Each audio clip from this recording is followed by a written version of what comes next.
Veja no ICL Notícias, segunda edição. Sem atestado. Laudo médico comprova que Bolsonaro tem condições de continuar na papudinha. Exclusivo ICL. Ciro Nogueira é flagrado em aeroporto com empresários investigados por elo com o PCC. Mais um absurdo de Trump. Casa Branca culpa assessor por vídeo racista contra Barack e Michelle Obama. O ICL Notícias, segunda edição, está no ar.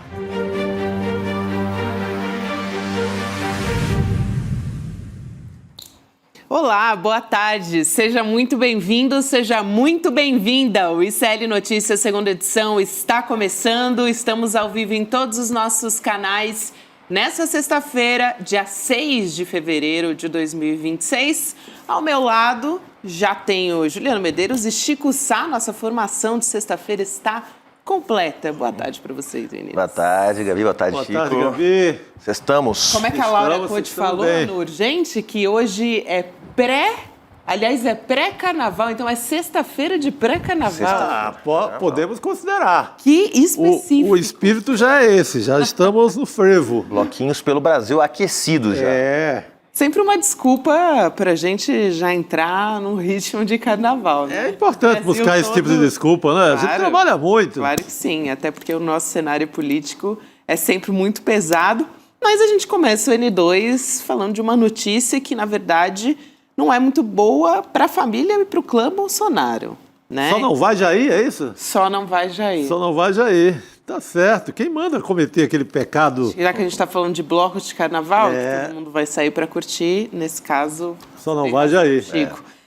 O que temos de novidade a respeito dessa história, pessoal? Laudo elaborado por médicos da Polícia Federal. Qual foi o resultado? Eles avaliaram que o Jair Bolsonaro tem quadro de saúde que demanda cuidados, mas que ele pode, sim, permanecer na papudinha, onde ele está cumprindo a pena pela trama golpista de 27 anos de prisão. Foi realizada uma perícia médica, a gente vai colocar o laudo aqui na tela para você poder acompanhar junto comigo. Essa perícia foi determinada pelo próprio ministro Alexandre de Moraes, no STF, e vai embasar a decisão dele sobre um pedido da defesa do ex-presidente que, mais uma vez, estava pedindo para que o Bolsonaro fosse para a prisão domiciliar. Então, a conclusão que você está vendo aí na sua tela da perícia da Polícia Federal é que há comorbidades que são as seguintes, segundo esse relatório médico: hipertensão arterial, síndrome de apneia obstrutiva do sono grave, obesidade clínica, aterosclerose sistêmica, doença do refluxo gastroesofágico, também lesões na pele e aderências intraabdominais. Esse é o laudo médico. Mas o que diz? Parece, né, muita coisa. Só que os médicos dizem que a saúde do Bolsonaro determina cuidados, só que essas comorbidades não são motivo suficiente para levar o Bolsonaro para uma prisão domiciliar ou transferência, nem transferência, aliás, de cuidado em nível hospitalar. Entre os pontos também destacados pelos peritos, que você já vê aí um outro trecho do laudo na sua tela, estão também confusões, alterações neurológicas. Então, o laudo está citando esses episódios de confusão mental, provavelmente associado ao uso desses medicamentos que o Bolsonaro está tomando, que aumentam até o risco de queda, necessitando de uma investigação diagnóstica. Aqui trazendo o laudo completo dessa história, mas tudo para dizer que o Alexandre de Moraes deu um prazo de 5 dias para a defesa do Bolsonaro apresentar. Aliás, não a defesa do Bolsonaro, perdão, a defesa do Bolsonaro foi quem fez o pedido. Nesse caso, são as manifestações da Procuradoria-Geral da República, e aí sim entram os advogados do ex-presidente nessa história também. E temos aqui para discutir com a gente essa história Manuela Borges, diretamente de Brasília, onde está preso o ex-presidente Jair Bolsonaro. Manu, boa tarde para você. Boa tarde, Manu. Olá, muito boa tarde, Gabi, Chico, Juliano, todo mundo ao vivo aqui com a gente no N2. Eu conversei com um advogado criminalista que tem acompanhado esse caso bem de perto e ele analisou esse laudo médico assinado pela Polícia Federal e me disse o seguinte, que existe uma brecha nesse laudo, porque os próprios peritos admitiram que há risco de AVC, de insuficiência renal, uma broncoaspiração, pneumonia. Então, eles admitindo que existe esse risco, a defesa vai se debruçar sobre essa afirmação para tentar buscar a prisão domiciliar.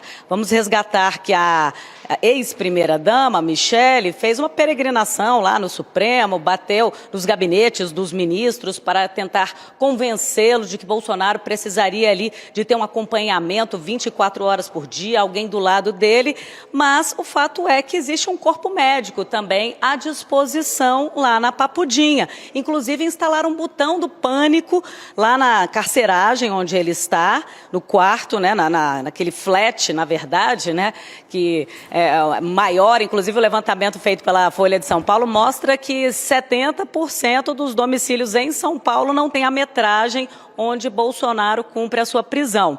Mas então tem esse botão do pânico, que se ele começar a passar mal, ele pode acionar esse botão que uma equipe prontamente vai atendê-lo, inclusive tem ali helicóptero à disposição, caso a situação seja mais grave, que ele possa ser prontamente transferido para um hospital. Então tem toda essa questão. E aí os próprios peritos ouviram Bolsonaro e ele falou o seguinte, que as instalações realmente estão muito melhores na Papudinha do que na Superintendência da Polícia Federal, que lá ele tem mais espaço, que a limpeza é satisfatória, então tudo isso está contido aí no laudo da PF, Gabi. Eu quero ouvir também Juliano e Chico a respeito dessa história. Conversando por você, Juliano, essa é mais uma tentativa da defesa do ex-presidente, mas, diante do que aconteceu da violação da tornozeleira eletrônica, já era de se esperar, a não ser que fosse uma situação excepcional de saúde, que o Bolsonaro continue onde ele está, na Papudinha. Né? Pois é, Gabi. Está maltratado o Bolsonaro. Não é exatamente alguém que tem boas condições de saúde, né? Agora a gente vê que boa parte das comorbidades, Chico, que foram listadas, são decorrência da facada que ele sofreu lá em Juiz de Fora. Então, tirando aquilo ali, tem problemas que são relativamente comuns para a pessoa da idade dele, sim. Obesidade, lesão na pele, pressão arterial, coisas que são relativamente comuns, né? Então é o seguinte, e aí o mais importante, uma das conclusões do laudo da PF, é que não exige acompanhamento hospitalar permanente. Acompanhamento não, mas internação hospitalar permanente. Ou seja, se não vai ficar no hospital, dá na mesma ficar em casa ou ficar na Papudinha, porque não vai ter um médico lá dentro, né, dentro da casa dele 24 horas por dia, assim como não vai ter um médico 24 horas por dia na Papudinha. Não vai ter um enfermeiro 24 horas por dia na casa, assim como não vai ter... Ou seja, então, neste caso, a conclusão da PF precisa ir para o hospital? Não precisa. Logo, se não tem que ir para o hospital, cumpra-se a pena onde a autoridade judicial determinar. Pode ser casa, pode ser regime 100% fechado. A tendência com isso é que o Alexandre de Moraes acabe mantendo a prisão em regime fechado do Bolsonaro lá na Papudinha, né, Chico? Ele perdeu qualquer confiança, né? A justiça perdeu toda a confiança nele naquele momento da solda lá na tornozeleira, né? Aquela hora ele quebra a confiança. E eu acho que isso pega até mais do que a questão médica, sabe, nessa hora. Tudo bem, estão fazendo o trabalho certo, o trabalho técnico certo. Uma equipe vai lá, avalia e diz, não, ele pode ficar aqui. Mas mais do que isso, eu acho que pesa para a justiça se tratar de um sentenciado que perdeu a confiança. Ele ia o quê? Ele ia fugir naquela hora, sabe? É complicado deixá-lo... nas condições anteriores de prisão domiciliar, se ele não merece confiança alguma. É isso, e Manu, até trazendo aqui o posicionamento do presidente Lula a respeito disso, eu acho que é um posicionamento firme, mas também muito didático sobre a situação, né? Ele comparou o ex-presidente, a gente vai colocar aqui na tela essa história, porque ele estava comentando sobre uma possível derrubada do veto ao PL da dosimetria. E também acho que se aplica à história do Jair Bolsonaro, da defesa e do clã Bolsonaro ficar pedindo toda hora que ele vá para uma prisão domiciliar, né?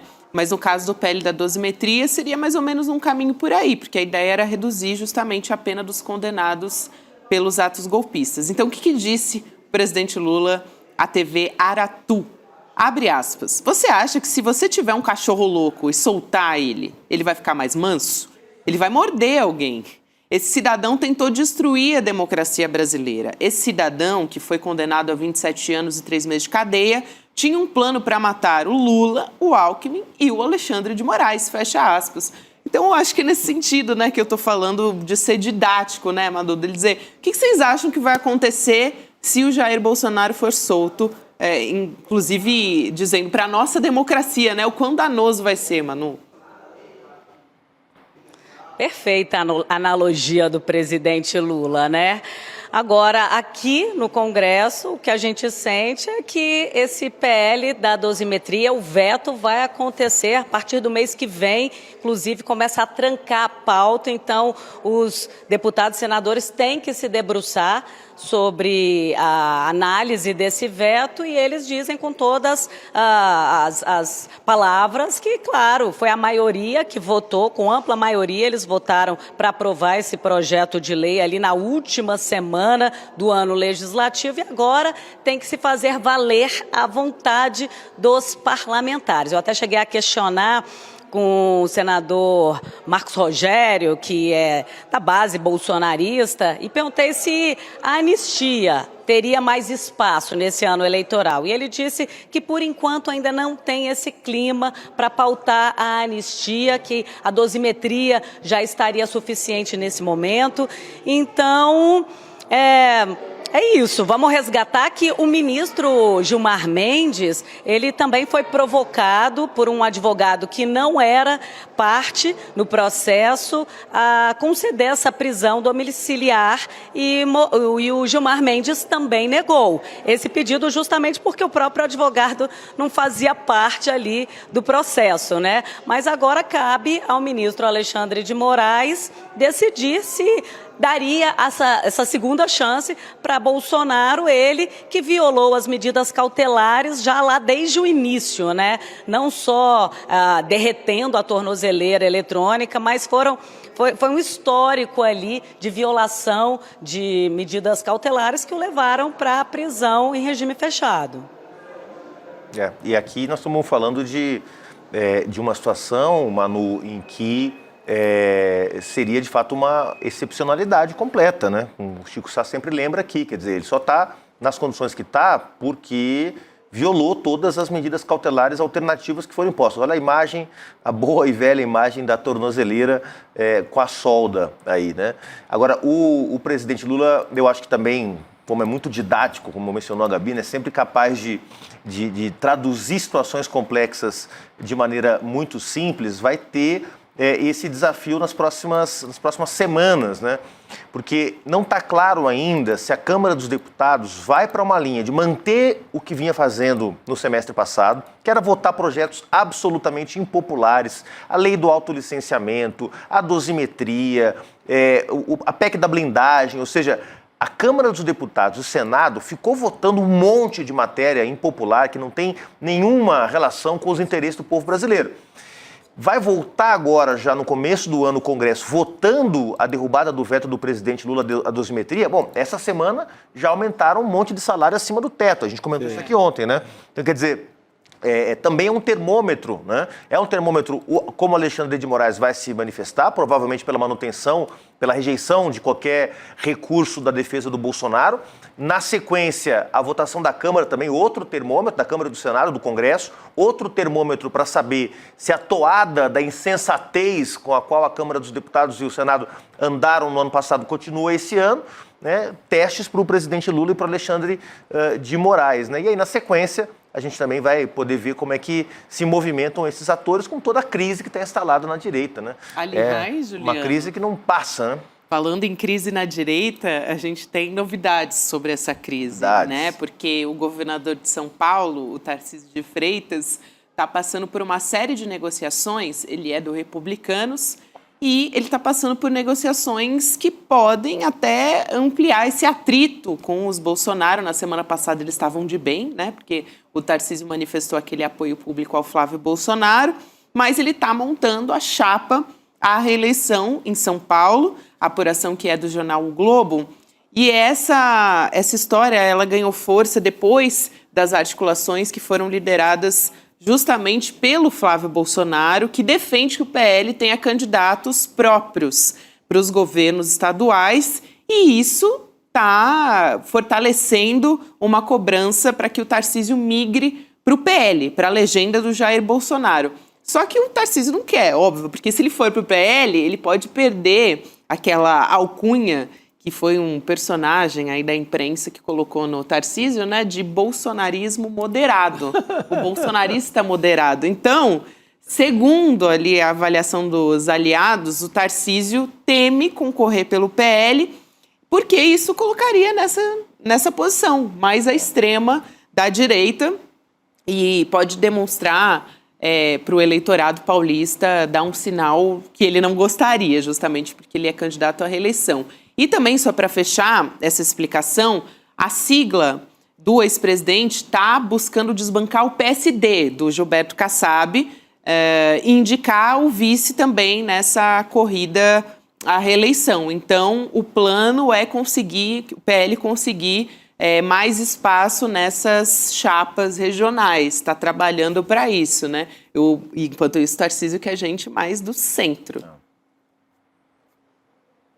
Manu, é exatamente isso, viu, Gabi?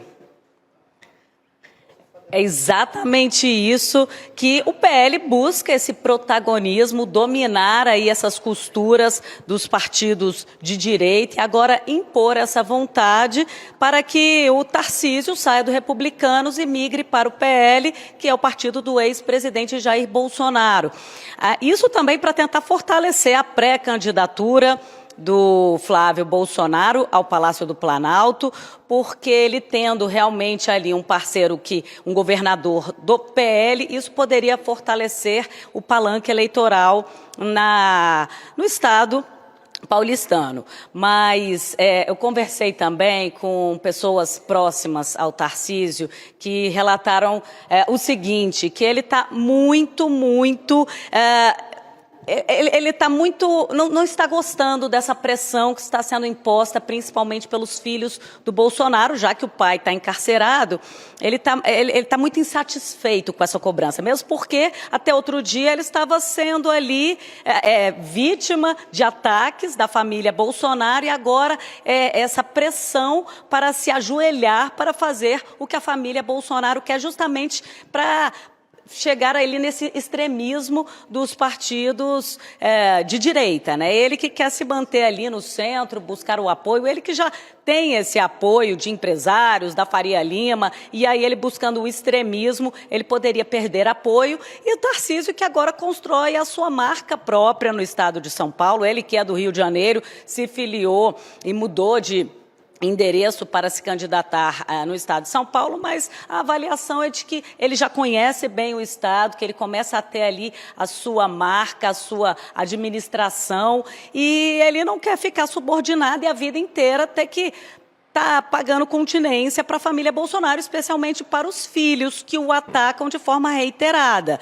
Agora, tem um dado que é até da campanha do Tarcísio de 2022, de que ele chegou a perder quase 500 mil votos, porque grande parte do eleitorado achava que o número dele era o 22, né? E aí o número dele de republicanos, do Partido Republicanos, era o número 10. Então eles fizeram essa contabilidade e isso é até um argumento para falar, olha, Tarcísio, migra para o PL, que seu número vai ser 22, e aí não corre o risco de o eleitorado se confundir. Mas existe uma resistência danada, e se o Tarcísio realmente bater o pé e falar, não, eu fico no Republicanos, a pressão é para que eles tenham como vice, né? Que eles consigam emplacar pelo menos o vice, tirar o atual vice-governador, que é o Felício Ramute, do PSD, e colocar o André do Prado, que é o atual presidente da Assembleia Legislativa do Estado de São Paulo. O Kassab também, que é presidente do PSD, também está nessa disputa, também está aí brigando. Então, todo mundo com um olho grande, né, no Estado de São Paulo, que tem uma economia da Argentina, por exemplo. Gabi. É isso, Manu, diga, e eu ia comentar, Manu falou da marca do Tarcísio de Freitas, está deixando uma marca, agora anunciou hoje que vai colocar os novos pedágios Free Flow no sistema Imigrantes, uma marca que está se consolidando. Tá pegando né? bem. Pegando também o aumento do número de mortos em confronto com a polícia, da letalidade policial. As marcas do Tarcísio estão bem firmes. Agora, todo esse imbróglio, né, Manu, Chico, Gabi, tem a ver, no fundo, com a definição de quem é quem no jogo da direita para os próximos 4 anos. A direita está percebendo que a situação do presidente Lula é de reeleição. O Flávio está fazendo um risco no chão para dizer quem está comigo e quem não está comigo, ou seja, está fazendo o que se chama de reserva de mercado, né? Está se movimentando para tentar segurar o que é o bolsonarismo raiz, que, como a gente já mencionou aqui, tem peso eleitoral, tem peso social, e fazer um risco no chão para diferenciar quem é extrema-direita mesmo, quem está com Bolsonaro mesmo, estando o genocida preso, e quem vai fazer seu próprio jogo, vai buscar construir uma alternativa, vai buscar retomar o protagonismo na direita brasileira. Então o Flávio está fazendo esse risco no chão e está dizendo para o Tarcísio, dá ou desce.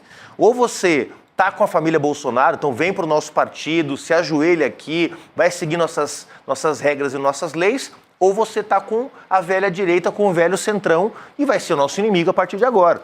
Então é uma pressão da família Bolsonaro para marcar o seu campo político, demarcar a sua posição política e impedir que outros setores da direita, mais moderados, mais pragmáticos, ocupem o terreno que o Bolsonaro vai deixando com a sua prisão, que é natural, a gente analisou isso aqui, que o Bolsonaro preso deixaria um vácuo, deixaria espaço. A movimentação de colocar o Flávio é para ocupar esse espaço, mas tem outras pessoas jogando o jogo também, né? E vai tendo uma reacomodação, é natural, né? Sim, e o governo do Tarcísio, a gestão do Tarcísio, é muito a cara do PL. O Flávio tem razão. É o cara que está destruindo a educação aqui em São Paulo. A gente tem a educação na escola com as plataformas cheias de erro de português. A gente tem a escola cívico-militar. A gente viu aquele vídeo, o desastre que foi o começo da implantação desse projeto aqui. Há, inclusive, denúncias contra alguns militares, denúncias de assédio sexual contra alguns militares que foram nomeados para salas de aula. Então, pega a privatização da Sabesp, foi um desastre completo. As famílias mais pobres já estão recebendo água que é barro puro, que é ali a água enlameada e pagando mais caro, ou seja, não deu certo essa privatização. Então, a cara do governo Tarcísio é a cara do PL. O Flávio Bolsonaro tem muita razão nesse sentido. Tarcísio tem que ir para um... Se bem que o republicano não é também, não tem uma cara melhor.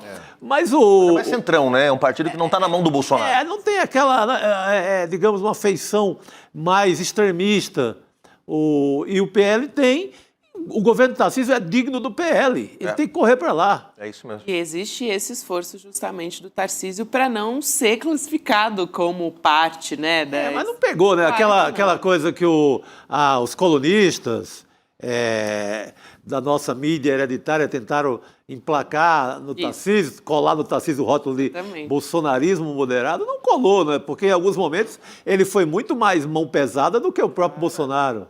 Na questão da educação, eu acho que ele consegue ter um poder destruidor. Pergunte a qualquer professor da rede estadual de São Paulo. O poder destruidor do Tarcísio na educação de São Paulo é mais eficiente do que o do Bolsonaro na educação federal. O Tarcísio está conseguindo desmantelar o que prestava da educação aqui em São Paulo. Bolsonarismo moderado você que é um homem das letras, Chico Sá, é um osímoro. Total. É falar de fascismo democrático. Exatamente. Por exemplo, né? Então, bolsonarismo moderado não dá. Sal adocicado. Pô, não dá, né? Adocicado. Agora, a gente estava falando também do Centrão. Tem uma história importante para trazer aqui, porque essa semana a gente estava falando do MDB com uma possibilidade até de ser chamado para ser vice na chapa com o presidente Lula, né, Manu? Tem um levantamento interno do MDB que aponta um cenário que é desfavorável para o presidente Lula na correlação de forças regionais. Então, vamos trazer essa apuração que é do Pedro Venceslau, da CNN. Dos 27 diretórios MDBistas, 16 estão se posicionando contra apoiar a reeleição e 11 a favor. Então, esses números eles estão embasando o debate interno na legenda, nesse momento, justamente que tem uma ala petista que está tentando atrair o MDB para ser vice na chapa com o presidente Lula.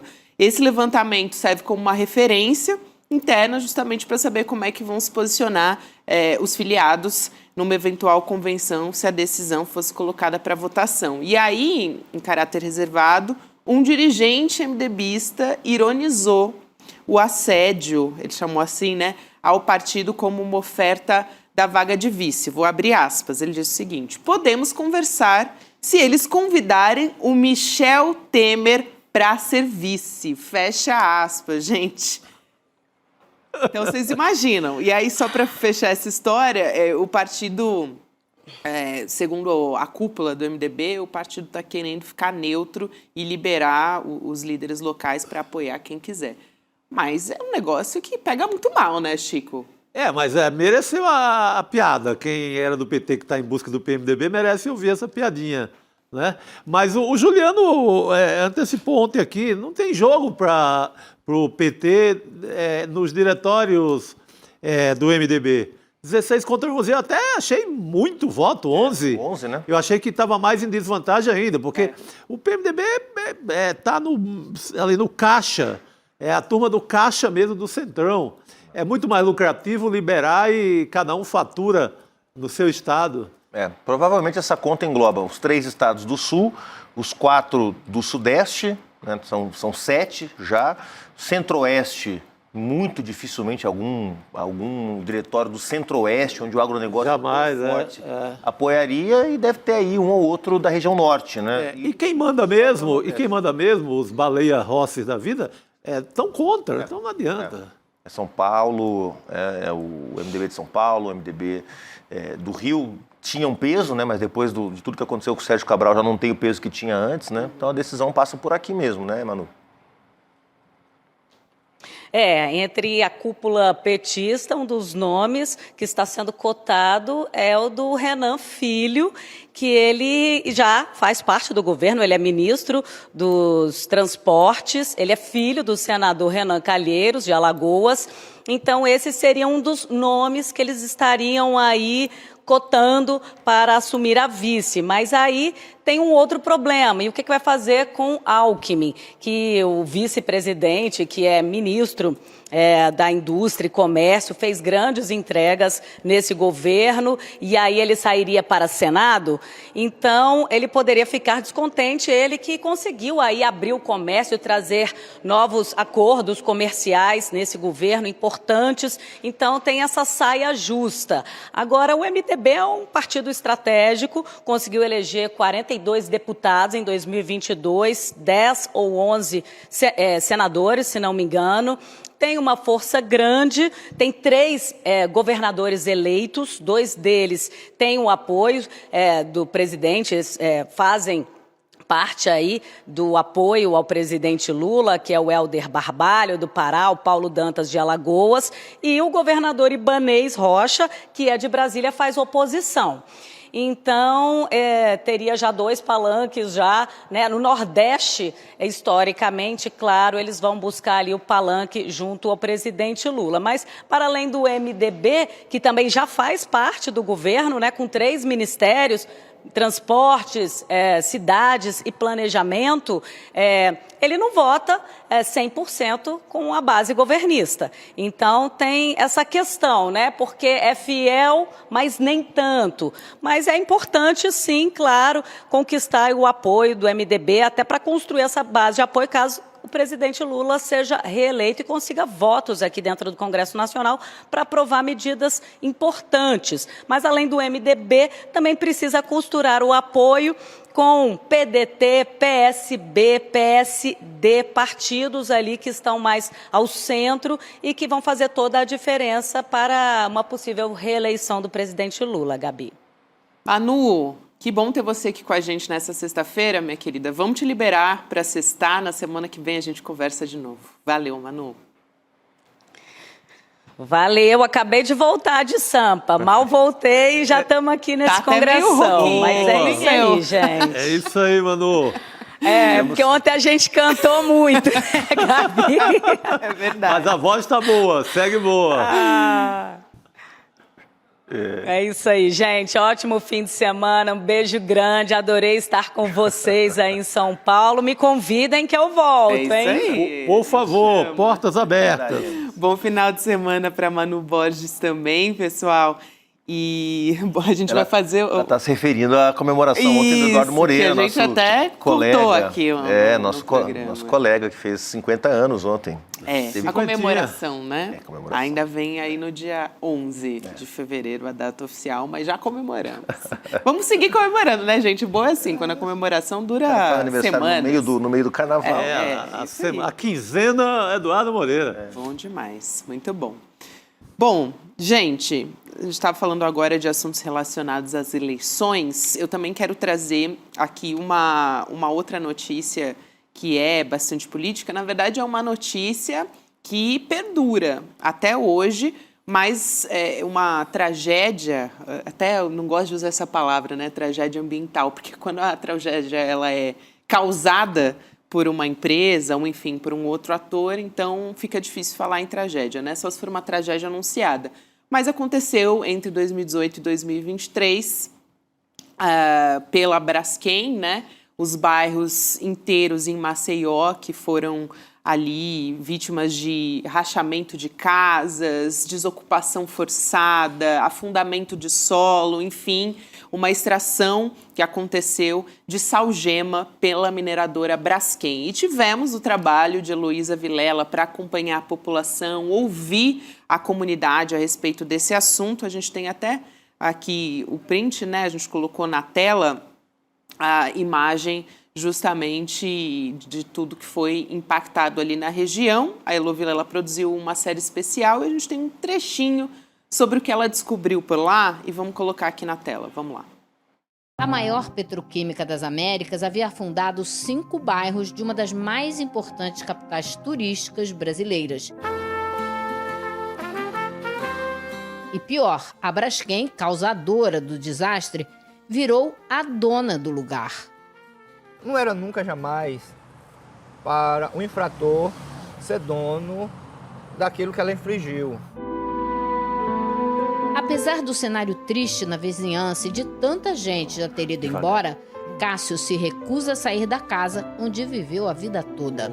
Eu sair iria enfraquecer a minha parte da negociação. Então, acho que a minha permanência fortalece um pouco o meu lado da negociação.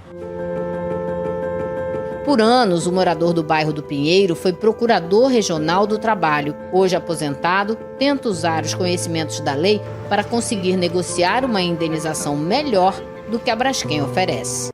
Aí um trechinho da reportagem especial investigativa de Heloísa Vilela sobre a Braskem.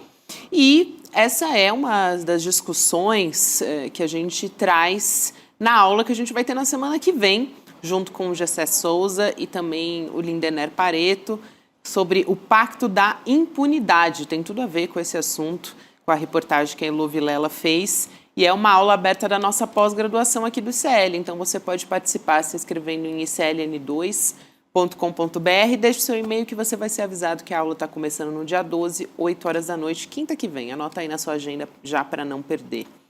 Muito bom. Alagoas, que foi muitos anos governado, sabe por quem? Pelo MDB. Falávamos agora. Reino do MDB.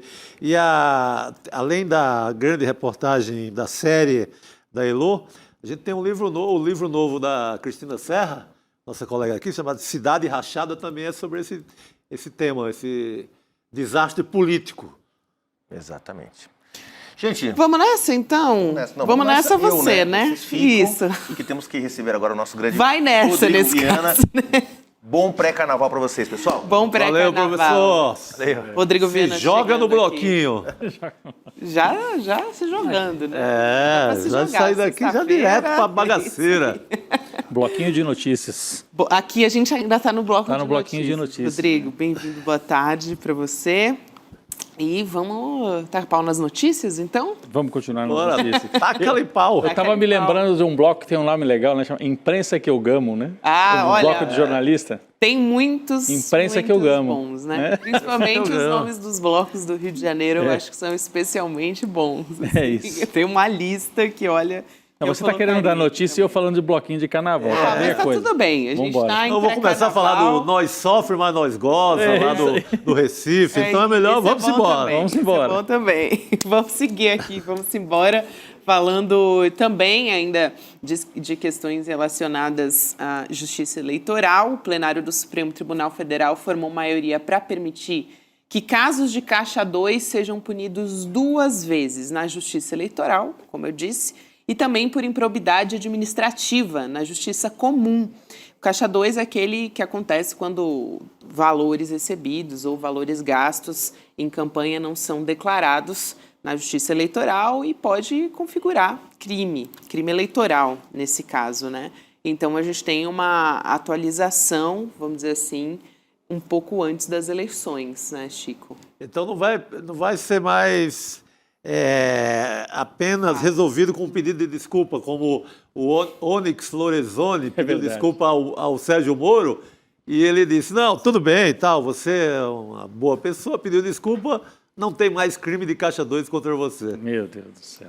Vai pagar mesmo, vai pagar duplamente. Né? Tem sempre, desde o caso Collor, PC Farias, que é usada essa desculpa, não, mas foi uma sacanagem eleitoral, todo mundo faz no Brasil, é Caixa 2, todo mundo faz, então perdoa todo mundo. Sempre, lembra que outro dia houve uma tentativa também de liberar, anistiar também todo mundo Sim. que fosse Caixa 2, porque considera que é uma sacanagem, tanto da cultura política brasileira, que não precisa castigar ninguém. Um crime menor, vai. Pô, pelo amor de Deus, a sacanagem começa na campanha. Você pega esse senhor aí, o cunhado do Vorcaro, do Banco Master, Sim, o Zetel, sim. o Zettel. não sei Aquele qual- que começou o como Fabiano pastor, Zettel. né? O pastor da Igreja da Lagoinha. Ele enfia 5 milhões, não é dinheiro de pinga, não. 5 milhões na campanha do Tarcísio e do Jair Bolsonaro. O que esse rapaz quer? É porque ele acha o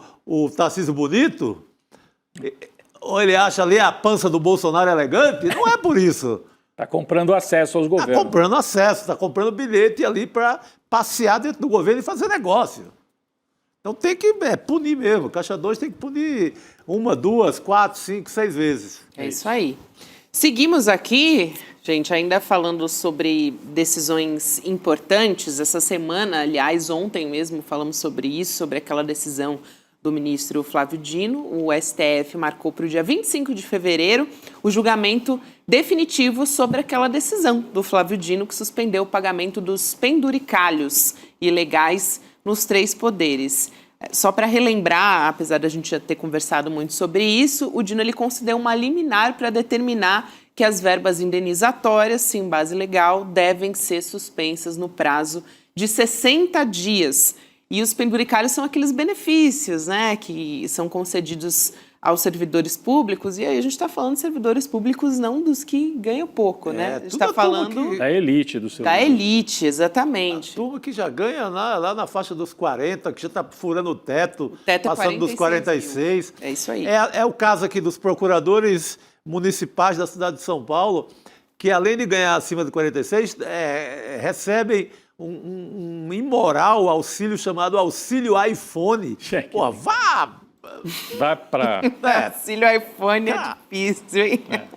Vamos chamar o professor Castro Rocha para conversar a respeito desse assunto. Professor, boa noite, bem-vindo. Boa noite, Gabi. Boa noite, Chico. Boa noite, Rodrigo. Boa noite, Chico professor. falava de auxílio iPhone, eu tinha visto o auxílio Panetone. O próprio também. Dino cita isso na decisão dele. Ele fala: são ganharam até nomes jocosos, Auxílio Panetone e Auxílio Peru. Que é do Natal, né? Isso. Que é Os as benefícios melhores de fim Natal. de ano, exato. Professor, vai lá. Gabi, há duas decisões do ministro Flávio Dino que já justificam a sua presença no Supremo Tribunal Federal. Em pouco mais de 2 anos, ele já fez mais que muitos ministros que já estão aí há décadas. A primeira providência foi a investigação sobre o escândalo do orçamento secreto, que é nada menos do que o maior roubo da história do Parlamento Mundial nos últimos 200 anos. É nada menos do que isso. E o ministro Flávio Dino tem levado adiante, com muita coragem, a investigação de alguns casos que são escandalosos. O segundo ponto fundamental é o que o ministro Flávio Dino fez agora, que é questionar o jeitinho, a malandragem, você finge que não vê o que eu estou fazendo e eu finjo que não estou fazendo aquilo que todos veem. Porque há o limite constitucional do salário, que, por exemplo, um professor como eu segue rigorosamente, Gabi. Nós não temos aumento salarial, nós trabalhamos o tempo todo, não temos aumento, não recebemos nenhuma espécie de auxílio penduricário, mas um funcionário do Legislativo ou deputados, juízes, desembargadores, procuradores, tem o seu salário muitas vezes triplicado, quadruplicado com esses auxílios que são verdadeiramente obscenos. Não são ilegais, uma vez que foram estabelecidos, mas são absurdamente antiéticos e tornam impossível o equilíbrio das contas do Estado. Então, essa ação do ministro Flávio Dino, aparentemente anedótica, acabar com o auxílio iPhone, com o auxílio terno, auxílio panetone, auxílio peru, todos os tipos exóticos de auxílio que eles recebem, tem consequências extraordinárias para a possibilidade de que nós finalmente tenhamos uma república. Eu saúdo com grande alegria essas duas ações do ministro Flávio Dino. Agora, será que isso passa da maneira como foi colocado pelo Flávio Dino no plenário? Agora está marcado já para o plenário decidir, né? A expectativa do professor Castro Rocha, Chico também, Gabi, vocês acham que passa isso da maneira como foi decidido? Porque ele deu uma lapada, né? O Dino deu um freio de arrumação, né? Mas isso pega pesado não, né? É justiça, mas os juízes e promotores são talvez os mais beneficiados por esse tipo de coisa. Quase toda a classe jurídica no Brasil, né? Não vai ser fácil. A reação vai ser grande. Por isso que esse apoio, né, professor? Essa medida precisa de um apoio total do país ao Flávio Dino. Ele tomou uma decisão corajosa que ninguém tinha coragem de fazer isso desde o Brasil colônia. Até que diz respeito aos pares dele. Né? Exatamente. Quando instalaram o primeiro fórum, a primeira ideia de justiça na Bahia, ali no Brasil colônia, já começou essa safadeza, cara. O cara já começa a beber de graça, tem comida em casa, passagem livre, não vai ser preso. Desde a Bahia, lá em 1600 e tanto. Sabe? É uma imoralidade. E o Flávio Dino mostrou que é possível fazer. E eu acho que também tem uma questão, professor Castro Rocha. Sim. Se a gente pegar os anos passados ali do lava-jatismo, e desde o mensalão, a direita ficou com o discurso da moralidade. Bom, isso vem desde a UDN lá, de Carlos Lacerda, se quiser voltar lá para trás, né? Ficou, e a gente mesmo tinha esse hábito de dizer, isso aí é o denismo e tal, e tal. Mas é uma chance também de você retomar esse debate sem esse viés pela direita, né? É um homem assim progressista, né, a partir de casos concretos, sem fazer oba-oba, como foi feito no caso do mensalão. É o maior escândalo da história. Gente, olhem para dentro dos poderes e tratem primeiro de organizar o que tem dentro dos poderes, antes de ficar tentando descobrir o maior escândalo da história, que é sempre relacionado ao PT, ao petrolão e tal. Não pode ser também uma retomada da bandeira da questão pública, da moralidade, pelo lado progressista, professor Castro Rocha? Pode sim, Rodrigo. E da maneira como... Isso que você falou agora é muito importante, Rodrigo, porque desde a UDN, o discurso da corrupção ele é sempre utilizado apenas contra o Estado. Especialmente se for qualquer espécie de governo progressista. Então, por exemplo, o discurso principal que levou ao suicídio do Getúlio Vargas era o Mar de Lama. Era a corrupção no Palácio do Catete. O discurso do Jânio Quadros para chegar ao poder com a UDN era varre, vassourinha, que era varrer a corrupção. O discurso que empoderou uma figura tão complicada e tão duvidosa quanto o Sérgio Moro, que agora vocês entrevistaram aqui ontem ou anteontem, o Tony Garcia. Sim, no que N1. as denúncias do Tony Garcia, que inclusive foram feitas em 2021 para a juíza Gabriela Hart, que simplesmente não levou adiante as denúncias que ele fez. É uma demonstração muito concreta de que esse discurso da corrupção, da maneira como ele é utilizado, quem tem plena razão é o reitor do ICL, Chico, que é o nosso querido Gessé Souza. Toda vez que se usa o discurso da corrupção, ele é utilizado para criar uma imagem anti-estatal, mas nunca se menciona a corrupção dos agentes privados. E a verdadeira corrupção no Brasil, Rodrigo, Gabi, não está no Estado. Opa, tivemos uma interrupção na internet do professor, mas ele já vai voltar aqui para É o verão das tempestades. Será que o professor do ar. Está chovendo no Rio? O professor Acho que ele está no Rio de Janeiro. Sim. Aqui na região sudeste tem chovido bastante. Aliás, a última vez que a professora Ana Penido entrou foi a mesma questão, né? Foi uma tempestade. Mas a gente continua já conversando a respeito da história dos penduricalhos. E agora há pouco o Chico também resgatou um histórico que eu acho que dá um pouco a tônica de mostrar que é um problema estrutural do judiciário, né, Chico, que já nos acompanha, como várias outras questões ali do histórico. Já a gente vai ter um momento de literatura que também é um momento musical. Professor Castro Rocha, se quiser fechar rapidinho o seu raciocínio, a gente já vai. Hoje tem uma música, tá especial hoje, né, nosso momento literatura. Vai lá. Rapidinho, Gabi. O Estado brasileiro foi concebido para a preservação e os privilégios das elites, em todos os seus níveis. Só houve uma instância do Estado brasileiro cuja criação não visava beneficiar a elite, mas, pelo contrário, beneficiava favorecer e proteger o trabalhador. Foi a Justiça do Trabalho. Qual foi o ramo da justiça que no Brasil, Gabi, começou a ser desmontado com o golpe de Estado de 2016, com a presença do Michel Temer na presidência e levado adiante na presença de Bolsonaro? O Justiça do Trabalho. É inacreditável, Chico. Então, todo o Estado brasileiro sempre foi montado para a preservação de privilégios. Mas vamos para a música então, Gabi, porque a música vai ser perfeita para tratar esse assunto. É isso aí, professor. Vamos lá, gente, fiquei até ansiosa aqui. Toda vez que eu vejo, a gente vê a pauta antes do professor chegar, e eu fico ansiosa tentando imaginar qual vai ser a associação com o nosso momento político, enfim, histórico, que o professor Castro Rocha vai analisar. Mas vamos lá, hoje a gente vai associar com os privilégios dos penduricalhos por meio da música do Chico Buarque, em homenagem ao malandro. Então, vou abrir aspas, professor, e trazer tudo aqui, a música completa, e aí depois te passo a palavra. Então, Cantando, hein, Gabi? Vamos lá. Cantando, aí eu vou poupar a nossa audiência disso, mas eu vou trazer aqui. Então, aí o nosso diretor já falou, e aí tem o direito autoral. Não vamos pagar direito autoral, não. Tô ligada. Vamos lá, então. Abre aspas. Eu fui fazer um samba em homenagem à nata da malandragem, que conheço de outros carnavais, eu fui a Lapa e perdi a viagem, que aquela tal malandragem não existe mais. Agora já não é normal. O que dá de malandro regular, profissional, malandro com aparato de malandro oficial, malandro candidato a malandro federal, malandro com retrato na coluna social, malandro com retrato com gravata e capital que nunca se dá mal. Continuando na próxima tela.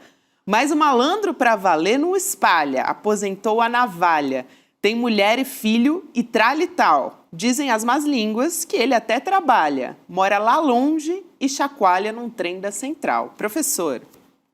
Vamos lá. A figura do malandro, durante muito tempo, foi uma figura essencial para compreender certo aspecto da cultura brasileira e não apenas da cultura popular. Em 1970, o mais importante crítico literário brasileiro de todos os tempos, Chico, o Antônio Cândido, escreveu um célebre ensaio, Gabi, chamado Dialética da Malandragem, em que ele fazia a interpretação de um personagem que nós já aqui tratamos dele nas nossas sextas-feiras, que é o Leonardo, de Memórias de um Sargento de Milícias. Dizia então Antônio Cândido que esse romance ele trazia consigo uma espécie de código de uma certa forma de sociabilidade brasileira, que era exercitada sobretudo pelo malandro. Quem era o malandro na acepção romântica que o Antônio Cândido resgata? O malandro era um homem ponte, uma figura elástica que transitava da desordem para a ordem e que permitia um contato permanente entre as classes mais desfavorecidas e as classes superiores, as classes mais ricas. E o malandro era, então, essa figura que podia transitar da gafieira ao salão chique, da sinuca ao teatro municipal. E o malandro seria, então, uma figura essencial para pensar uma certa plasticidade da cultura brasileira. Essa é a concepção do Antônio Cândido. E, Gabi, é bem a figura tradicional do malandro, não é? O malandro com a sua ginga, com a sua capacidade de ter vários tipos de discurso, com a sua capacidade de se inserir nos ambientes os mais diversos. Seria o malandro. Seria essa ponte entre a desordem e a ordem, entre o mundo dos mais desfavorecidos e o mundo dos mais ricos. Pois bem, Gabi, eu queria propor, a partir dessa ideia dos penduricalhos, da criação de um Estado que apenas existe para a permanência dos privilégios das elites, que este malandro, homem ponte, homem elástico, como já diz a música, e a ópera do malandro é de 1978, olha que bonito isso, Chico. Em 78, este malandro descrito na segunda estrofe ainda não era dominante, Gabi. Ou seja, esse malandro candidato a mandato, a malandro federal. Hoje, ele é malandro federal, ele é senador malandro, ele é deputado malandro. A malandragem foi completamente apropriada pela elite, a tal ponto que o malandro mesmo, aquela figura folclórica, simpática, cordial, capaz de transitar entre opostos, agora está limitada ao trem da Central do Brasil, trabalha, mora lá longe, chacoalha e tem filhos e mulher e tralital para cuidar. E o salário, como diria o professor Raimundo, Chico, é assim, não é nada. Ao passo que a elite... O que é Nicolas Ferreira, se não um malandro federal, Gabi? O que é Ciro Nogueira? Ciro Nogueira! O que é Ciro Nogueira, se não o Duran? Senão o Max Overseas. Eu proponho, Rodrigo, a partir de hoje nós chamaremos Ciro Nogueira de Max Overseas, que é o personagem, na ópera do malandro que vivia de contrabando com os soldados americanos. O Ciro Nogueira procura o Lula no final do ano para tentar um acordo que o favoreça na eleição no Piauí, porque ele sabe que ele corre o grande risco de não ser reeleito. Esses são todos malandros. O que é Daniel Vorcaro, senão um super, hiper malandro que quer enredar a todos na sua trama? Até a malandragem, Gabi, foi apropriada pela elite brasileira. Isso não é justo. Os caras roubaram até isso. Roubaram a malandragem. Roubaram a aura da malandragem, tudo isso levaram para isso. Se apropriaram da ideia de malandragem. Pois é. Sem graça nenhuma. É, verdade. É isso aí, professor. Gostei muito. Muito bom. Eu gosto da malandragem dos terreiros. Então, essa malandragem é muito interessante, professor. Se você me permite uma frase... Claro. Se você me permite uma frase, Gabi. O malandro tradicional, aquele da Lapa, jogava sinuca. O malandro, deputado e senador federal, colocam o Brasil na sinuca. Essa é a diferença. Total. Bom, bela imagem. Maravilha, professor. É isso aí. Salve a malandragem. Valeu, professor. Até a próxima. Obrigado, pessoal. Bom fim de semana. Boa noite. Obrigado, professor. Salve a malandragem no sentido, né, dos terreiros, da espiritual, gente. Exatamente. Só para deixar claro aqui para quem não conhece. Mas vamos seguir aqui falando sobre política para trazer uma reportagem exclusiva. Foi um furo do ICL Notícias. Vamos voltar para Brasília para conversar com a Alice Maciel a respeito desse assunto. Alice, bom ter você com a gente. Bem-vinda. Bem-vinda. Boa noite, Gabi. Boa noite, Rodrigo. Boa noite, Chico, e a todos que estão nos assistindo. Alice, vou trazer aqui um pouco, rapidamente, tá, o contexto desse furo de reportagem que você traz, até para te passar a palavra e você poder explicar melhor para a gente. Mas a Alice, junto com o nosso repórter, o Flávio VM Costa, eles dois receberam uma homenagem que flagra o senador Ciro Nogueira. Uma imagem. É uma imagem, o que eu disse? Homenagem. Eu disse uma homenagem? Olha o ato falho aí, gente. Sexta-feira, né? Homenagem ao bom trabalho deles. Uma homenagem ao trabalho, Alice. Obrigada por me salvar. Eu nem percebi, gente. Assim, quando o ato é falho, a gente só segue falando. Mas então, uma imagem, Alice e Flávio VM Costa receberam, flagrando o senador Ciro Nogueira, do PP, no aeroporto, com o Haran Santiago, Girão Sampaio, e também com o Danilo Coelho de Souza, os empresários que são investigados pela Operação Carbono Oculto. Você vai se lembrar, a ação que investiga a relação dos empresários desse ramo de combustíveis com o PCC. Então, a imagem estava aqui na tela até agora, aliás, mostra o senador, né, Ciro Nogueira, bem de frente nessa de frente foto. para o crime. Ele percebeu, acho que está sendo fotografado, ele até ri para a câmera. Pois é. E a Alice vai poder explicar muito bem que, aliás, é um histórico de reportagem do ICL Notícias, trazendo em primeira mão esse elo, justamente, né, Alice, que não é de hoje, essa conexão com essa operação que traz a relação com o crime organizado. Exatamente, Gabi. Primeiro falar dessa foto, né? Ela foi tirada no aeroporto de Brasília na noite de ontem, onde o senador está com esses dois empresários investigados e, de acordo com a informação da nossa fonte, eles estariam embarcando para Teresina, né, a cidade aí do senador Ciro Nogueira. E esses dois empresários, o Alan e o Danilo, eles são investigados na Operação Carbono Oculto, que foi batizada de Operação Carbono Oculto 86, que é um desdobramento dessa grande operação que começou em São Paulo. E essa 86, ela é uma operação da Polícia Civil do Piauí. E nós já temos realmente acompanhado, desde o ano passado, essa operação, dando várias informações relevantes. E uma delas é de que o senador, o Aran, a gente teve acesso a documentos do COAF que mostram que o Aran, um desses empresários que foi flagrado aí com o senador Ciro Nogueira, transferiu R$230 mil para o compadre, ex-assessor do senador Ciro Nogueira. Então, a gente mostrou aí, ao longo desses últimos meses, várias conexões entre o senador e esse grupo liderado aí pelo Aran e o Danilo, que, de acordo com a Polícia Civil do Piauí, são empresários que tinham postos de combustíveis que abasteciam também o esquema do PCC. E além, né, dessa conexão do Aran com o compadre de Ciro Nogueira, uma própria empresa do senador aparece também em transações financeiras envolvendo o grupo dos postos de combustíveis, que também estão sendo investigados.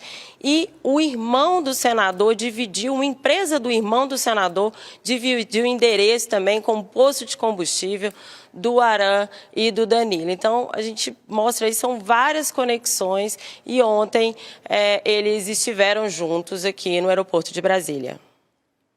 Assim, o Ciro Nogueira tem várias complicações aí, né, para se explicar, né? Esse caso que você está narrando, né, da Operação Carbono lá no Piauí, envolvendo justamente esses dois personagens, né, e que se aproxima do Ciro Nogueira através desse compadre dele e tal, que recebeu dinheiro dessa turma também. Mas o Ciro Nogueira está enrolado em outras investigações. A gente já tinha trazido antes o episódio do piloto, né? O caso, de certa maneira, muita gente espera que no caso do Banco Master também possa acabar respingando no Ciro Nogueira. Talvez isso tudo explique o medo que ele está, e ele faz movimentos de tentar salvar a pele, tentando se reaproximar do presidente Lula. Mas é o assunto que nós vamos tratar um pouquinho mais adiante também, né, Gabi? Exatamente. Aliás, aqui, só reforçar o posicionamento, né, ao ICL Notícias, vamos dizer assim, o outro lado dessa história, né, Alice? O Aran Sampaio disse que o encontro com o senador Ciro Nogueira foi casual, inclusive encontrou e cumprimentou diversas outras personalidades políticas durante essa conexão em Brasília, e o senador Ciro Nogueira foi procurado pela reportagem, mas ainda não se manifestou. Então, trazendo o outro lado dessa história, Chico. O Ciro Nogueira, em relação ao ICL, ele está indo para... Foi para a Justiça, tentou calar o ICL, a reportagem do ICL, mas perdeu. A Justiça deu ganho de causa no caso do aos piloto, repórteres. né? É isso. No caso do piloto. No caso do piloto Matosinhos. Exatamente. Alice. E a expectativa, né? O Rodrigo estava falando aí dessa conversa, do senador, ele está procurando o presidente Lula, mas nossa expectativa é exatamente que as investigações da Polícia Federal, da Polícia Civil, no Ministério Público em São Paulo continuem, né? E que as conexões políticas, essa articulação política dele não influencie na investigação. Realmente tem várias frentes que apontam um possível, um suposto envolvimento dele, conexões dele, há indícios que precisam ser investigados, né, que não podem ficar parados. Agora, a gente sabe que há uma certa resistência nesse momento, então a gente vai continuar acompanhando, cobrando, né, que essa história seja investigada, inclusive as denúncias do Mauro, que o ICL trouxe com exclusividade, que afirma que a dupla, né, o Beto Louco e o primo, também ligados a esse esquema do PCC, teriam entregado uma mala de dinheiro para o senador, conforme o Mauro teria ouvido, né? Isso que ele relatou, ele levou tudo que ouviu para a Polícia Federal, então a nossa expectativa é de que essas informações todas sejam investigadas. Que é o piloto, e que, inclusive, né? o senador possa se explicar. Sim, né? Sim. O Mauro que ali se cita é o Matozinho, o Mauro Matozinho, veio piloto. No ICL Notícias, primeira edição, nessa semana. Exatamente. Né? Que deu uma entrevista para a nossa equipe Exatamente. no N1. Eu queria trazer uma outra informação aqui, já que estamos falando em Ciro Nogueira, sobre a Folha de São Paulo, publicando uma reportagem hoje que revela que ele esteve reunido, aquilo que o Rodrigo adiantou aqui, com o presidente Lula no dia 23 de dezembro, recentemente... Pô, mas quase Natal, né? Quase Natal. Quase Natal. Ainda, vamos dizer componente assim, cristão ali na parada, né? Mais de um mês essa história, né? E o Ciro fez uma proposta naquela época, no final do ano passado, que seria afastar o partido dele, o PP, da campanha do Flávio Bolsonaro em troca de apoio do PT no Piauí. E aí, gente, que entram várias questões dentro dessa história, né? Tem 2 vagas ao Senado em disputa. O Ciro quer que o presidente Lula apoie só um candidato no Estado, que seria também o senador Marcelo Castro, do MDB. E, além dessa história que a gente está falando aqui, da Operação Carbono Oculto, ou seja, tem um efeito do Banco Master, do caso Master nessa história, né, Chico? Porque o Ciro Nogueira está com receio, provavelmente, de não conseguir a reeleição e aí virar um alvo, né? Quem sabe até perder um foro privilegiado. Sem mandato, né? Com essa capivara toda, né? Que você pega, tem essa ligação com essa máfia dos combustíveis, tem a acusação o relato do Matozinho do presente em dinheiro da turma barra pesada também para o Ciro Nogueira, assim, são muitas acusações, muitas evidências no caso Master. Ele realmente, ele nomeia diretores do BRB, ele tem uma ligação política muito forte com o Daniel Vorcaro, então é um personagem que está muito no alvo e que ele aparece sempre em terceiro lugar nas pesquisas do Piauí, porque além do Marcelo Castro, que você citou, que é atual senador e que é senador com apoio do Lula, candidato ao Senado, tem o Júlio César Lima, que é deputado federal do PSD, do Kassab, também já está na chapa e está fechado. Os dois, aliás, o Marcelo e o Júlio César, estiveram também com o Lula, perto desse período. O Ciro Nogueira passa lá um pouquinho depois da dupla já carimbada como a dupla de Lula ao Senado pelo Piauí. Agora, o que ele oferece... Lula e o Kassab. Desculpa, Chico. O que ele oferece para o Lula, né, é o seguinte: o Partido Progressistas, se o Lula der essa molezinha lá pro Ciro, lá no Piauí, e só apoiar um candidato, deixando a outra vaga para o Ciro... Tiro do Kassab, tiro do Kassab. Em troca, o que o Ciro Nogueira oferece? O PP não apoiaria o Flávio Bolsonaro, ficaria neutro. Isso. Né? O que é uma tremenda vantagem para o Lula, porque o PP não iria para a coligação com o Flávio Bolsonaro no no primeiro turno. Resta saber se o Lula vai embarcar. O PP já vai se esbagaçar mesmo entre Lula. Vai. O PP racha naturalmente ao longo da história, é igual o PMDB. Sim. Então, acho que o Lula não ganha nada com isso. É melhor fazer os 2 senadores, deixar o Ciro Nogueira, que vive em refeições na Faria Lima toda semana, e marchar com os 2. Eu acho. Faz com o Kassab. Já fazer aliança com o PP, faz com o Kassab. Provavelmente. Alice. E esse é bem o espírito do Centrão, né, gente? Tava Ciro com os Bolsonaro, agora corre para o presidente Lula. Esse grupo que sempre quer estar do lado do poder, e realmente ele corre o risco, né, de perder a reeleição no Piauí e ainda perder o foro privilegiado, além de perder o mandato. Ele é um político forte aqui em Brasília, também perder o mandato, né, o foro privilegiado, e ficar sem cargo, caso o Lula ganhe ano que vem também, né, a possibilidade de ele não ganhar um ministério. Então, é um ato de desespero também procurar um presidente para tentar fechar essa aliança nesse momento. Lembrando que o Ciro Nogueira, o Chico falou aqui, teve pelo menos 2 vezes, e o ICL, numa delas, trouxe a gravação aqui, com exclusividade em meados do ano passado, anunciando que o governo Lula tinha acabado. Ele é o porta-voz disso. Ele disse que sangrar, né? Que tinha que sangrar. É melhor nem derrubar o Lula agora, deixa ele ir até o final, que o Lula está derrotado, dizia o Ciro Nogueira em junho, por aí, do ano passado. E agora está lá batendo na porta do Lula para ver se descola uma vaguinha para ele lá no Piauí. Mas é um movimento interessante, Alice, Chico, Gabi, porque o Lula está fazendo essa conversa com o PP, com o Ciro, e conversar não faz mal para ninguém, e também com a União Brasil, que é outro partido enrolado dessas investigações. Sem falar no MDB, que já vem também enrolando. Sem falar no MDB. No caso do União Brasil, a conversa que rolou essa semana, Alice, foi que o Rodrigo Pacheco poderia se filiar à União Brasil para ser o candidato do Lula em Minas. E com isso também o União Brasil ficaria neutro na disputa nacional, né? Já que ele vai, por exemplo, forneceria o candidato do Lula em Minas. Em outros estados ficaria na oposição. Então, o objetivo do Lula agora parece ser rachar os partidos todos do Centrão para pelo menos um pedaço deles ficar do lado do Lula e não ir em bloco para o apoio ao Flávio Bolsonaro, principalmente tempo de televisão, mas não só isso, né? As alianças realmente nos estados,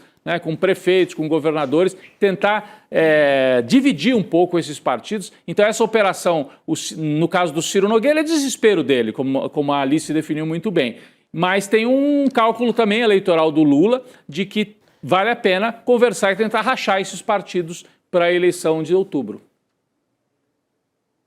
Sim, e lembrando que o caso do União Brasil, que é comandado pelo Antônio Rueda, que está na mesma posição de Ciro Nogueira. Ele não tem cargo, né? Ele não tem mandato, mas também está sendo investigado. Bom, não se sabe se está sendo investigado, mas também está sendo apontado em ligações com o caso do Master, com o caso dos combustíveis. Também já trouxemos uma série de informações aí que conecta ele a essas histórias. Então, também é uma aproximação que tem esse viés, esse interesse também, porque também é alvo de tá aí rodando as mesmas histórias, os mesmos casos do Ciro Nogueira, né?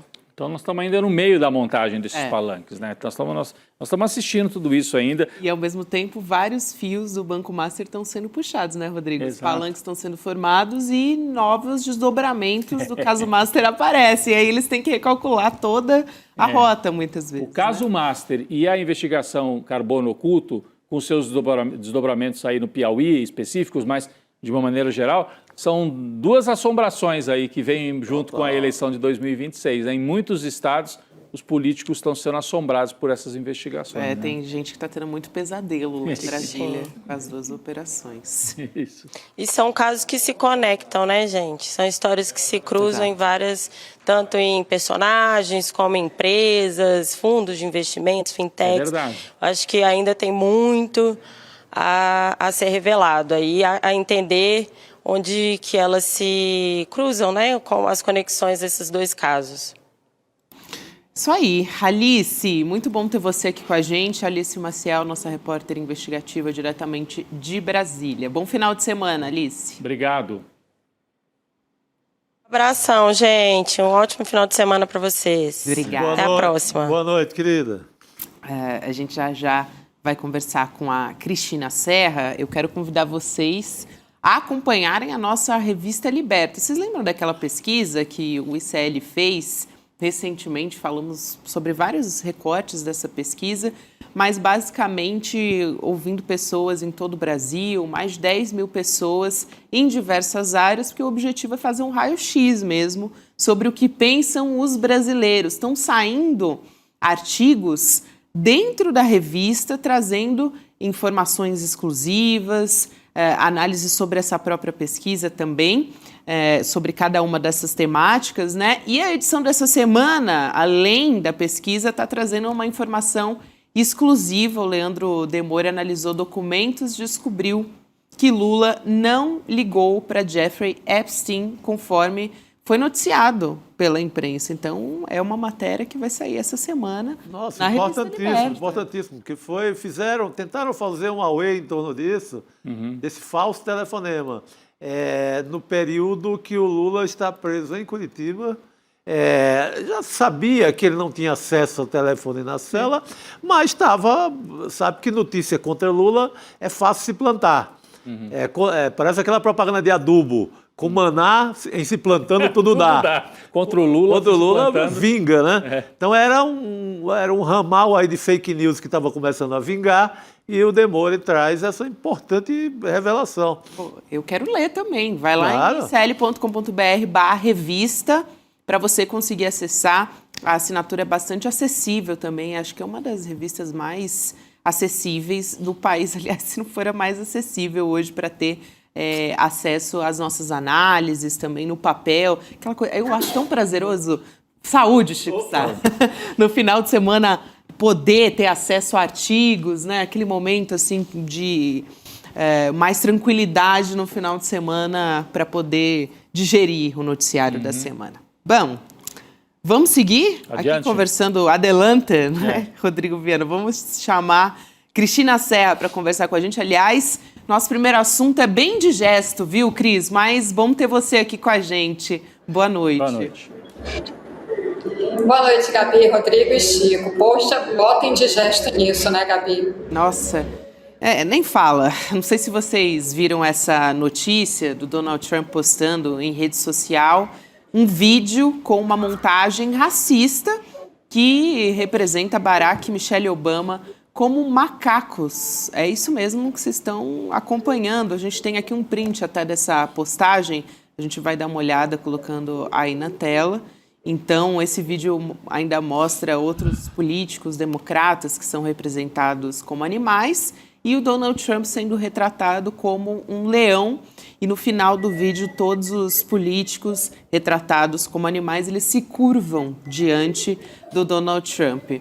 E também essa publicação está repetindo acusações sem provas de que uma fabricante de urnas eletrônicas lá dos Estados Unidos ajudou a fraudar as eleições, a votação de 2020. A Casa Branca disse para a agência AFP que a postagem foi feita por engano por um membro da equipe e já foi removida. Só que o posicionamento da Casa Branca contradiz a justificativa da secretária de imprensa de governo. E não tem justificativa para isso, né, gente? Mas ela disse que o vídeo é um meme da internet, que mostra como o presidente Trump é o rei da selva, os democratas são personagens, como se fosse aquela história do Rei Leão. Vamos assistir ao trecho dessa fala. Aliás, a gente não tem o trecho dessa fala, foi justamente essa justificativa que eu trouxe aqui, que ela disse que é um meme da internet, que não é nada demais, né? Tentou passar um pano ali, sendo que é injustificável isso, Cris.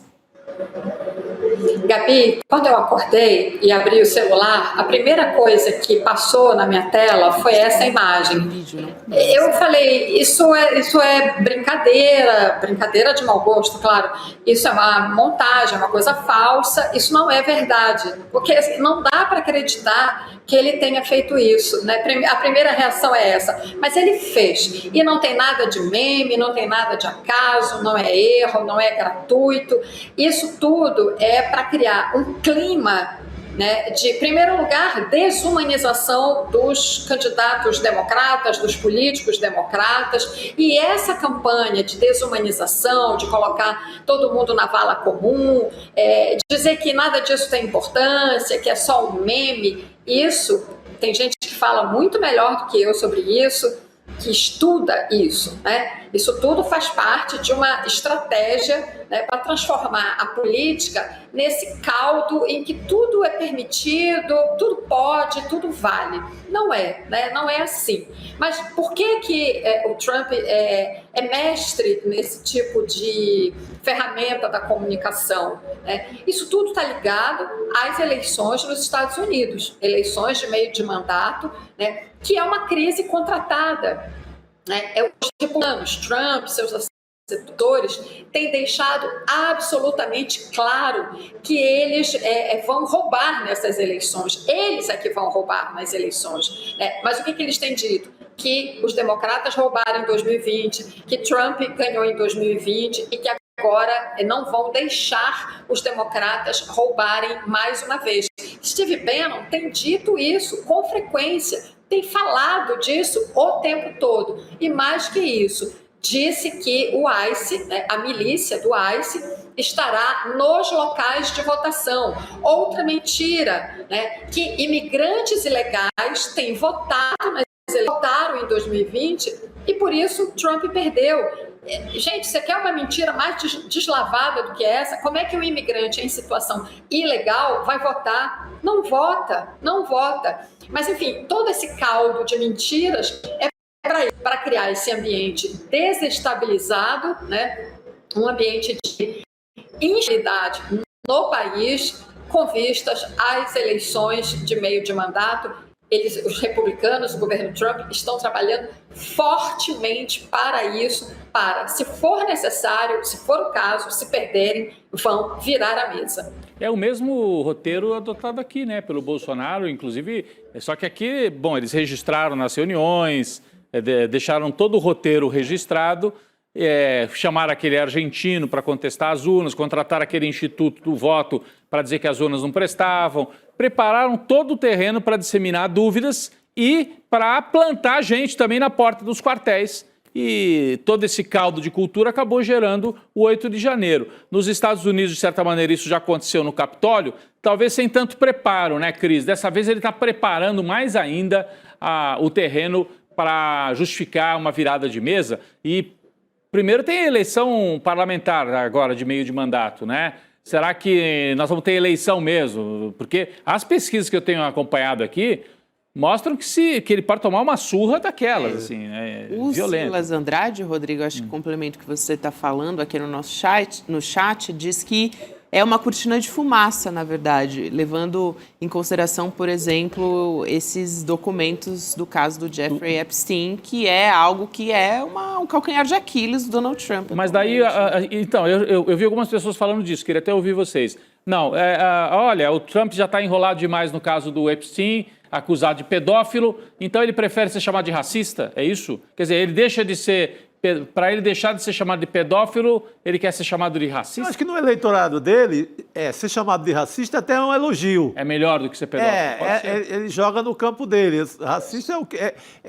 eles nunca fizeram muita questão de negar. Pelo contrário, a secretaria dele ficam tomando copo de leite, como Exato. Usando a simbologia dos supremacistas. É verdade, vocês têm razão. E joga na confusão e realmente encobre as revelações do caso Epstein. Do caso Epstein. Tira um pouco... Tanto que hoje a gente deixou de falar do caso Epstein, ou falou um pouco menos, né, Cris? Você acredita que pode ter alguma coisa por aí também? Porque depois ele, inclusive, tira o vídeo, né? Eles tiram dando essa justificativa que foi um erro. Quase que botam a culpa no estagiário, né? Apertaram o botão errado e tal. Já tinham feito a confusão. Já tinham feito a confusão. Né? Então foi um dia sem falar tanto de pedofilia e de Epstein. e de Trump envolvido na pedofilia e nos abusos. E aí fica essa coisa, mas era uma coisa jocosa, mas é racista. Cris, você acha que pode ser uma operação desse tipo?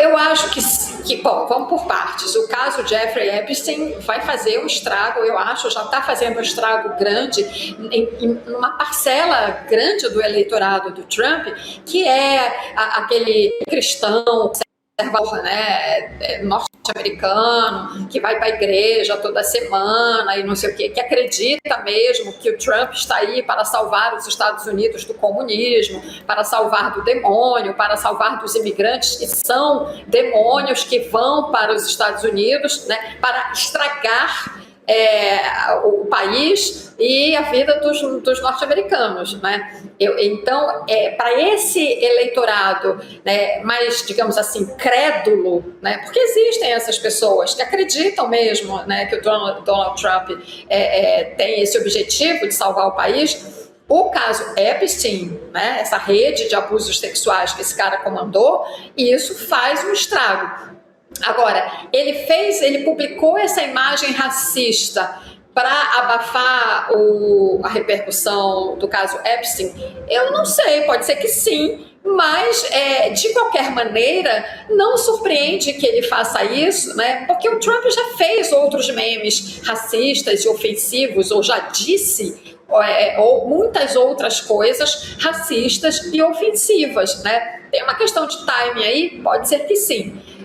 Mas, enfim, o que eu acho mesmo é que ele tem dificuldades, ele vai ter dificuldades claras nessa eleição. As pesquisas nos Estados Unidos já mostram isso. Teve uma eleição muito recente agora no Texas, rapidamente, foi uma eleição especial no estado do Texas, em que o candidato democrata deu uma surra no candidato republicano. Então, esses sinais já são muito evidentes de que os republicanos terão problemas para manter as suas maiorias nas casas legislativas. É com isso que Trump está preocupado.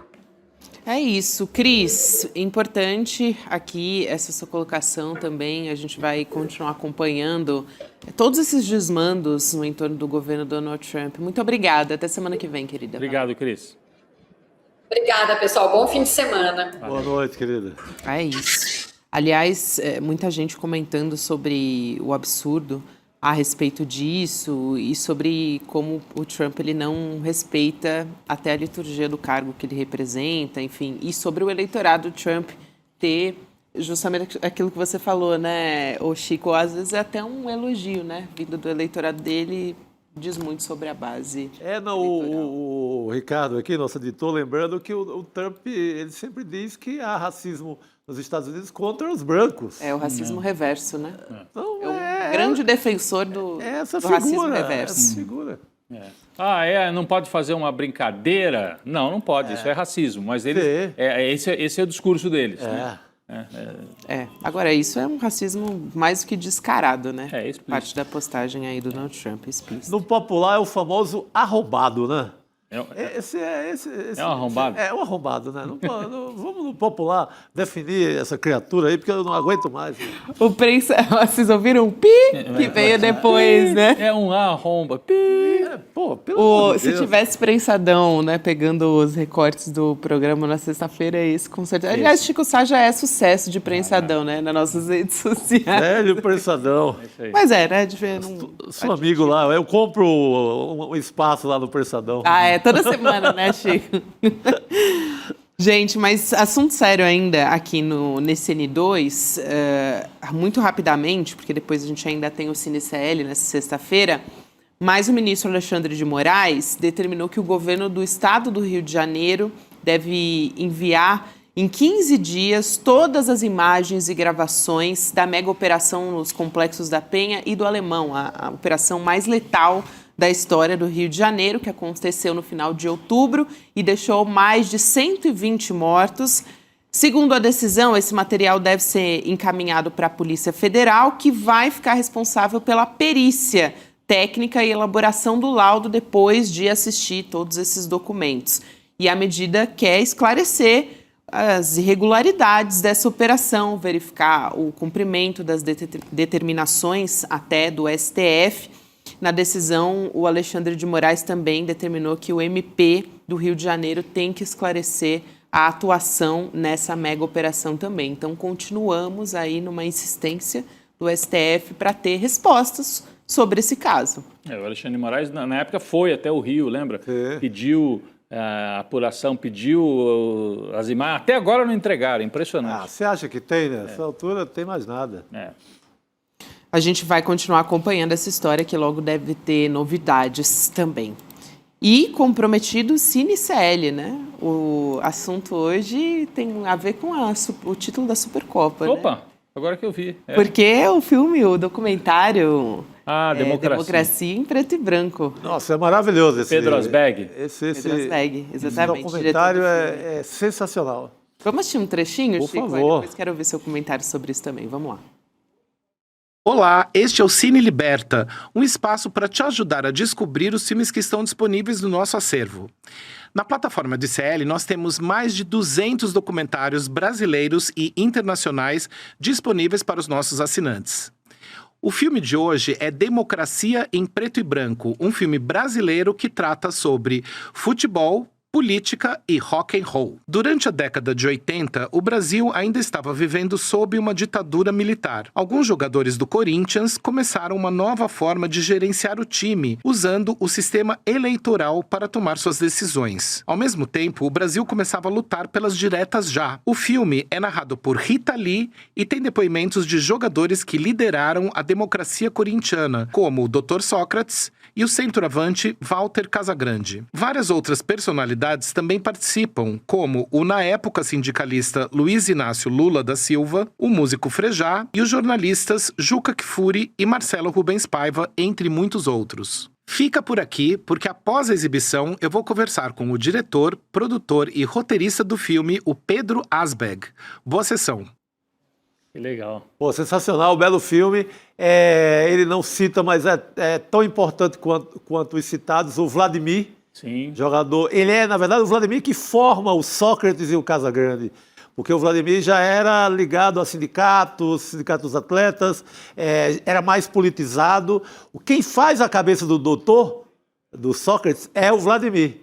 Essa é uma boa história da democracia corintiana. Muito boa. Excelente. Muito boa mesmo. A gente vai acompanhar logo depois do N2. Você ia comentar? Não, é só falar desse trio, né? Vladimir, Casagrande e Sócrates, que foram os líderes da democracia corintiana. E eu aprendi a gostar de futebol muito também nessa época. Então, eu tinha durante muito tempo foto dos dois. Essa experiência é única no mundo, porque...